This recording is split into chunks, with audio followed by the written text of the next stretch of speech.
In 1989, a Polaroid was discovered in a convenience store parking lot in Florida. The image was disturbing. A young woman and a young boy, both bound with black duct tape over their mouths, lying on sheets in what looked like the back of a white cargo van.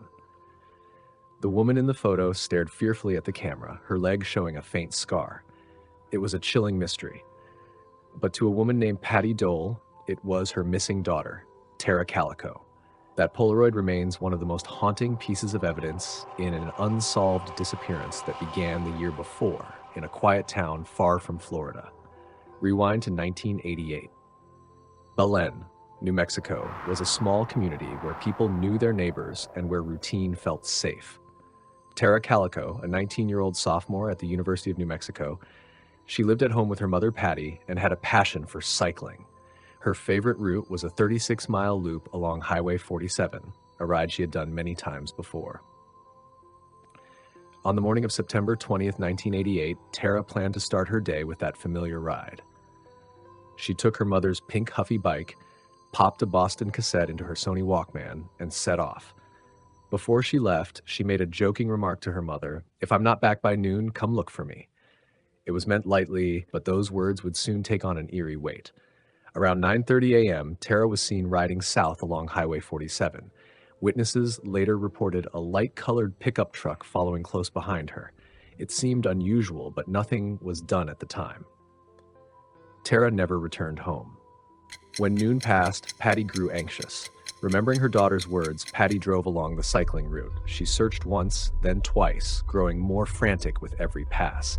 On her third drive, she spotted fragments of Tara's belongings, pieces of her Sony Walkman and her Boston tape scattered on the roadside. But Tara and the pink Huffy bike were gone. Police searched the area but found no blood, no tire marks veering into the desert, and no trace of the bicycle. Tara had vanished without a sound. Days turned into weeks, weeks into months, and no solid leads emerged. Then, almost 9 months later, came the Polaroid in Florida. When news of the photograph reached New Mexico, Patty immediately saw what she believed was proof. She pointed to the scar on the woman's leg in the picture, the same scar Tara bore from a childhood accident. She recognized her daughter's eyes, her posture, even the fear in her face. Authorities could not agree, but the photo breathed new energy into the case. Who was the boy? Where was the van?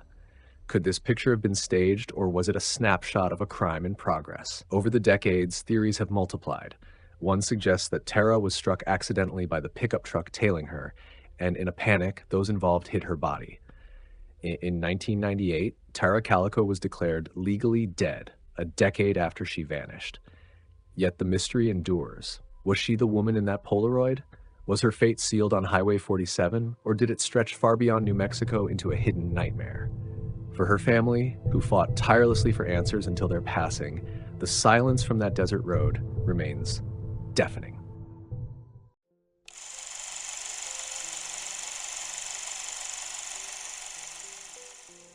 In the spring of 1980, the suburbs of Orange County, California, were a picture of American life, but a quiet terror was taking root in the life of one woman. It began with a voice on the phone that promised devotion one moment and a gruesome death the next. This is the story of Dorothy Jane Scott and the unseen predator who haunted her final days and tormented her family for years after she was gone. Dorothy Jane Scott was 32 years old, a single mother to her 4-year-old son, Sean. She was a secretary, a devout Christian, and by all accounts, a homebody. She wasn't involved in drugs or drinking. Her life revolved around her work, her son, and her family. But months before her disappearance, her peaceful world was fractured. An anonymous man began calling her at work. The calls were a terrifying mix of obsession and menace. He would profess his love, then threaten to kill her. One day, he told her to go outside, where she found a single dead red rose on her car's windshield. The calls escalated until he delivered a threat so specific it prompted Dorothy to start taking karate lessons. He told her he would get her alone and cut her up into bits so no one will ever find her. On the night of May 28, 1980, Dorothy was at an employee meeting. She noticed her coworker, Conrad Bostron, had a strange red mark on his arm and didn't look well. Along with another colleague, Pam Head, She offered to drive him to the emergency room at the UC Irvine Medical Center. On the way, they stopped at Dorothy's parents' house to check on her son, and she changed her black scarf for a red one. At the hospital, Bostron was treated for a black widow spider bite. Pam later told police that she and Dorothy waited in the lobby the entire time, and Dorothy never left her side. Around 11 p.m., Bostron was discharged with a prescription. Dorothy, concerned for her still unwell friend, offered to get her car and bring it to the exit. She used the restroom, then walked out into the massive hospital parking lot alone. Head and Bostron waited by the doors. A few minutes later, they saw her car, a white Toyota station wagon, coming towards them. But something was wrong. The car was speeding. Its headlights were so bright, they couldn't see who was behind the wheel. They waved their arms, trying to get her attention, but the car raced past them, took a sharp right turn, and vanished into the night. They thought perhaps her son had an emergency, but after hours of silence, they reported her missing. At 4:30 in the morning, police found Dorothy's car. It was burning in an alleyway 10 miles from the hospital. There was no sign of Dorothy Scott. The torment, however, had just begun. A week after the abduction, Dorothy's parents received a call. A man's voice said, "I've got her," and hung up. On June 12th, the Orange County Register received a call from a man claiming to be the killer. He told the editor, "She was my love. I caught her cheating."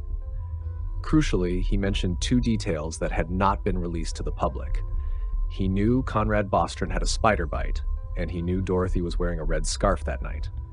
The same man began calling Dorothy's mother, Vera, almost every Wednesday for 4 years. Sometimes he claimed he had Dorothy. Other times, he said he'd killed her. The calls stopped only when her husband answered the phone.